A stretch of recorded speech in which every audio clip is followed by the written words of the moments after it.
Hi everybody, good day to you. Welcome back. Glad you were here. I'm glad to be here as always. This is a 2011 Toyota Camry. I believe it's a 2.5 liter 4-cylinder. This thing was in here a couple days ago. We just checked it out. It has not left. Correction, 1.8 liter 4-cylinder. You guys can't see that. Anyway, I started checking this out. It came in with no AC. I did my normal duty and put new valves in it. I did find a leak at that valve. It was nearly its discharge system. That valve's also new.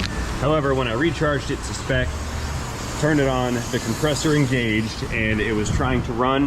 However, it was not producing any pressure on the discharge side, and it did not give us any suction on the intake side of the compressor, thus leading me to conclude that the compressor was faulty and will need to be replaced. And that's what we're doing now.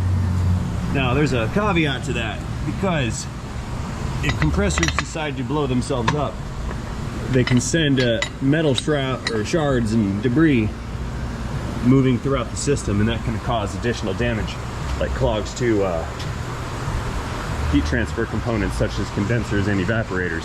Now, I have not opened up the system yet to determine if there has been any damage, but we're going to do that right now once I get this thing up in the air.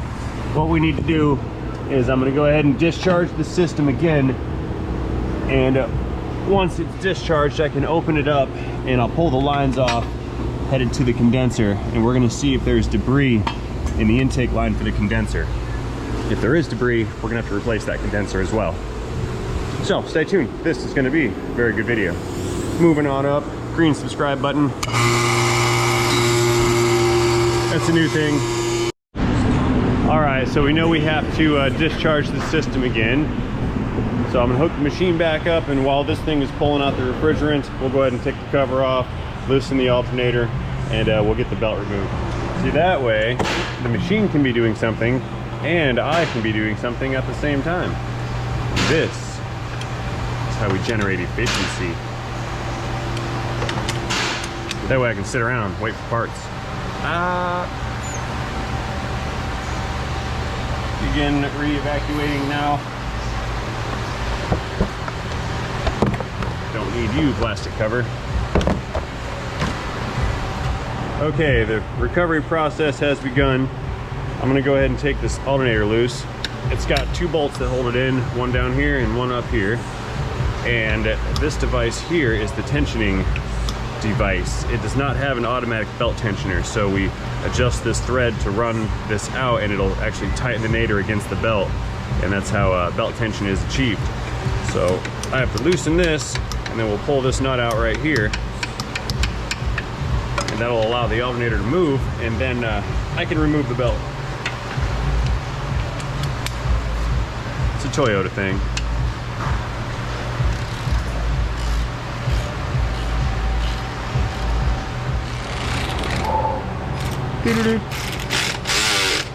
Wrong way.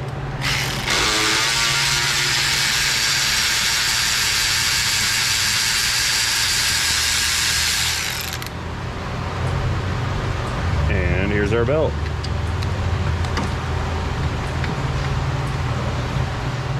Alright, so I'm thinking while that machine's recovering, I can come on down here and start unplugging these connectors.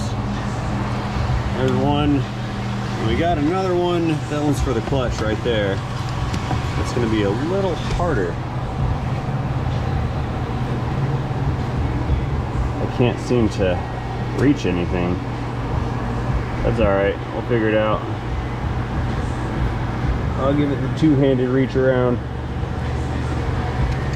Come on, I hope you guys can see. Space is a premium as always. Alright, we're electronically disconnected. Okay, so I need you guys to kind of look past this coolant hose. We're looking for a doodly-doodly-doo. But there's two AC lines right here and right here, and they're bolted to the compressor with 10 millimeter fasteners. So we're gonna go in, reach around style, and unfasten those fasteners. Then we can go down below and unbolt the unit itself. Real tight squeeze, so I'm using my mini ratchet. Oh, clickage. Did I just break this thing? Nah. If I did, Good thing it's lifetime warranty. Aha. I can't get that one.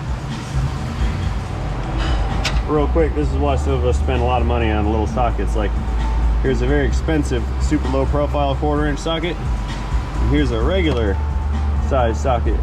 They're both the same hex on the inside. They're both 1/4" drive. You see the huge profile difference between the two units.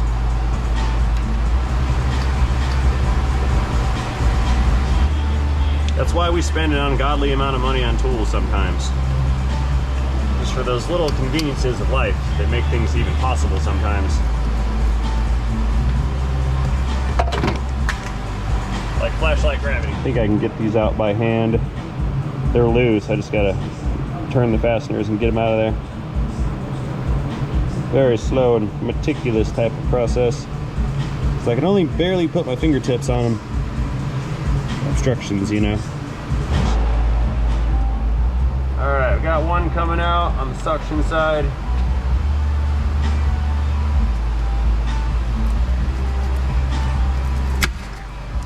Phew! Instantaneous decompression.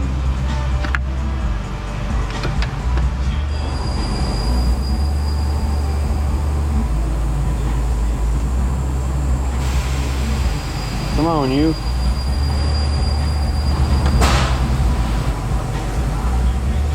Wiggle, wiggle, wiggle, wiggle, yeah. Alright, you stay there. Alright guys, let's lift this up and go down below and unbolt that compressing unit. Moving all the way up. Alrighty, over here on the bottom side, we got our crankshaft pulley, oil pan, timing cover. Here's our compressor. Up there's the water pump, and above that's the nadir. We need to get this compressor out, so it looks like we're dealing with a few 12mm bolts. Looks like there's 1 here, 2, and 3, and I think there's a 4th one somewhere up here. I don't know, let's see. Yep, there it is, there's number 4. Let's go ahead and get that one first since we're here.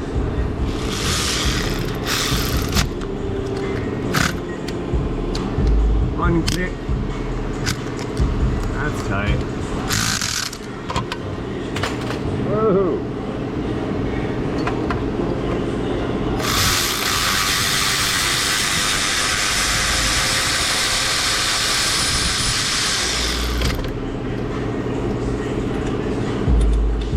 Another hard to reach bolt. Come on. There.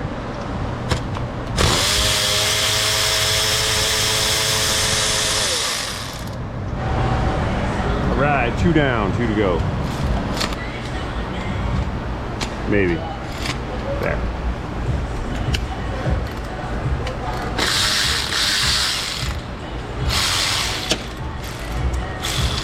That one's stuck on there. Give me back my socket.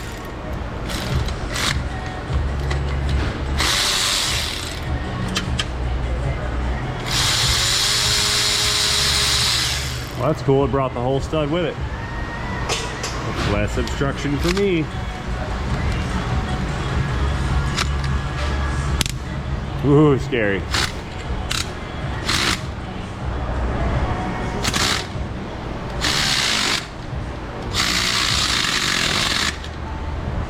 Ah, battery's dead. Bigger ratchet.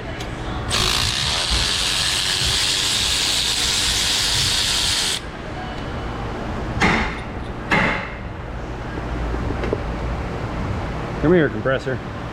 Come out. Oh, there's studs up top hanging onto it. Hang on. Yeah, got it. Here, let's check for debris in this thing. There's a little bit of nasty right here on that suction side. I don't see any metal and stuff on the pressure side though. I think this condenser is going to be okay. You know, since we're right here, let's go ahead and check this condenser. We can take one of these lines off. Or both.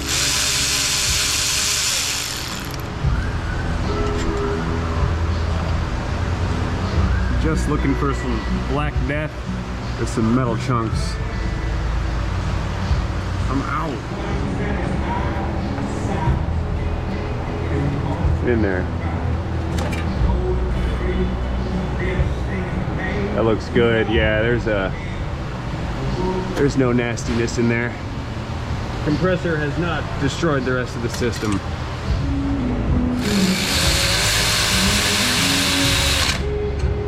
All right, let's inspect our new compressing unit. It has just been unboxed. Let's compare and make sure it's the right one. Ribs are the same. Looks like the mounting holes are the same. The ports for the lines are the same. We've got one connector here, which 3-pin, 3 tabs, and another connector, 3-pin, 3 tabs. Good. 2 pins, 2 tabs. 2 pins, 2 tabs. Okay. All right. This is the correct unit. I accept this part. All right. New compressor is coming in. It has an oil charge. I've got the plugs back in it so I don't dump the oil out on myself. That would not be ideal. Flip this over that stud. There we go.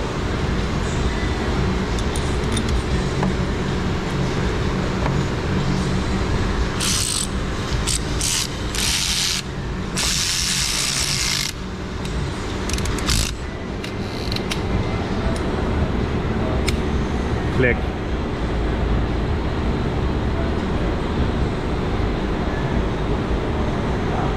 Alright, we got one nut up at the top and one more bolt up at the top. It's going together easily. Where's that stud? There it is.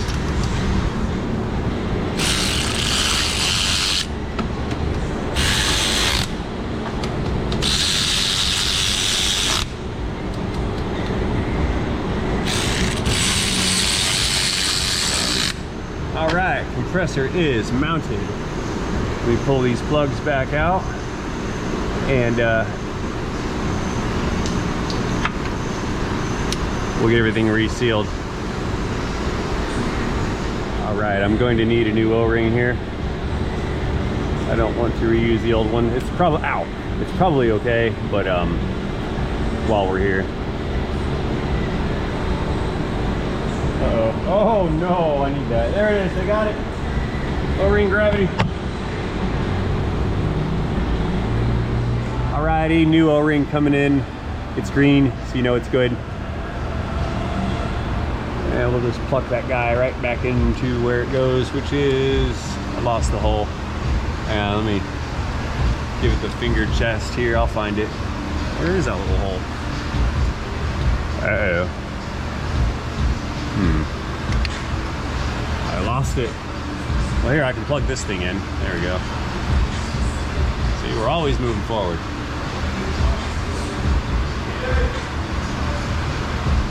No, seriously, where? Oh, there it is. I was reaching too far. All right, that's on. Let's go back up top now and get the other hose resealed. We'll bolt those guys on, throw the belt on, put a charge to it, and see how she performs. Corolla coming down. You know, I might have called this a Camry earlier today, but it's definitely a Corolla. The Camrys did not have a 1.8 liter engine in 2011. In fact, I don't know if they had a 1.8 ever. They might have. Rambling. All right, where's my hose? We got that one there. Let's re-O-ring that guy next. Okay, new O-ring again. It's green, so you know it's good. Let's get this guy plugged in back down below.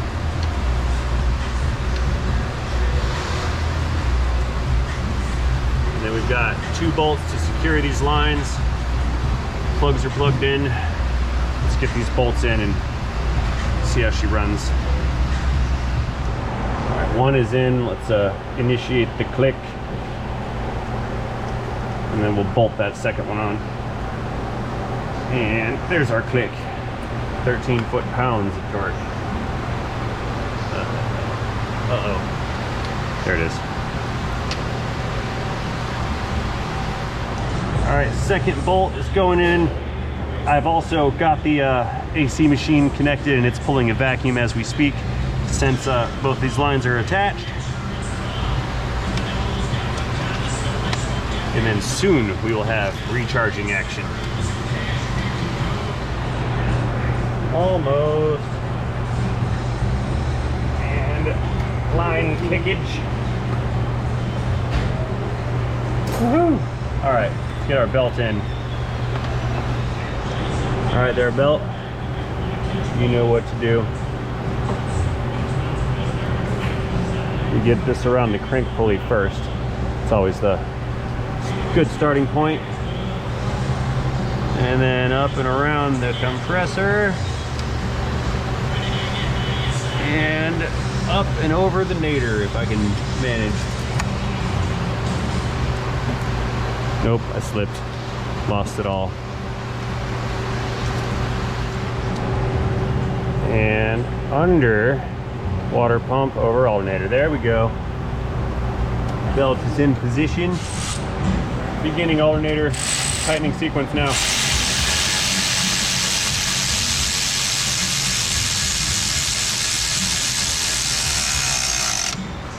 I put it back on the same marks.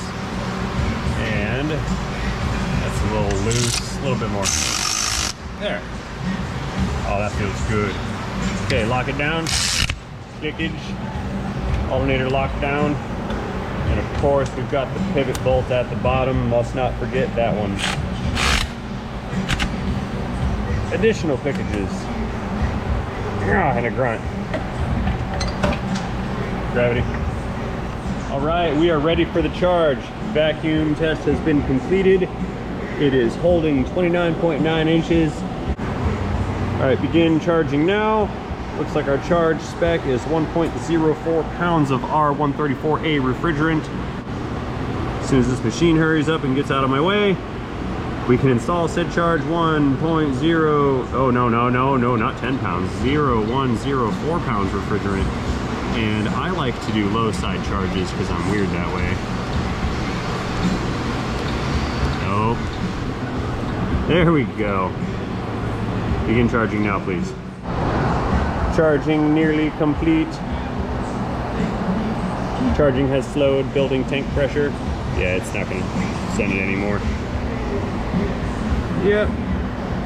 Okay, charge is complete. Let's go ahead and start it and verify our repair as being functional. Beginning engine starting now. I'm not in the car, I'm reaching in long range. I can't open the door because it's on the lift. AC powering on. All right. What do we got here? Here, that's good. Yep, 175, good.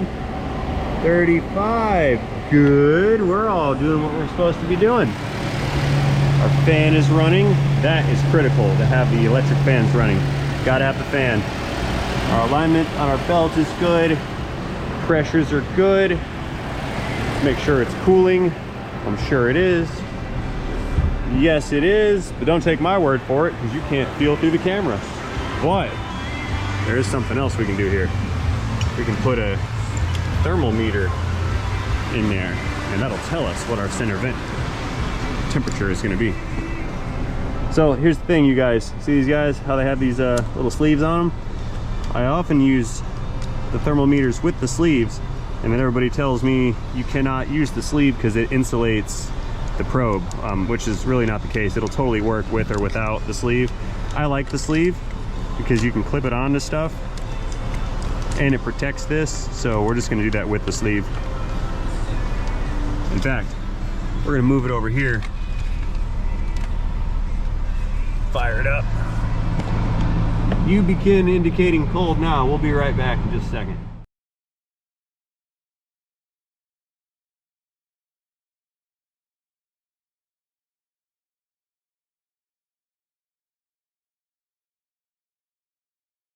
All right, looks like we're down to like 44, 43 degrees. So I'm going to go ahead and call this one a win, cooling system win. Let's go ahead and get our machine disconnected and we'll put our covers and everything back on next.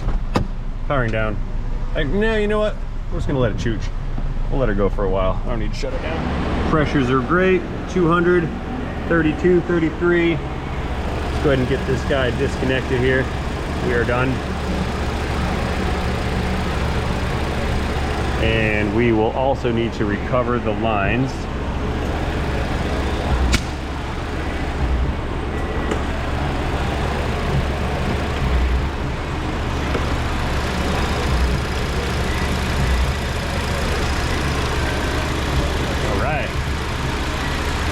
much cover. Engine cover, engine cover. Where are you? Oh, you're far away. You're way down there. Right next to my pile of tool gravity. Oh, it's still far. Here, you guys reach in there and get that for me. Can you get it? Reach. Oh. All right. Thanks, guys. Couldn't have done it without you.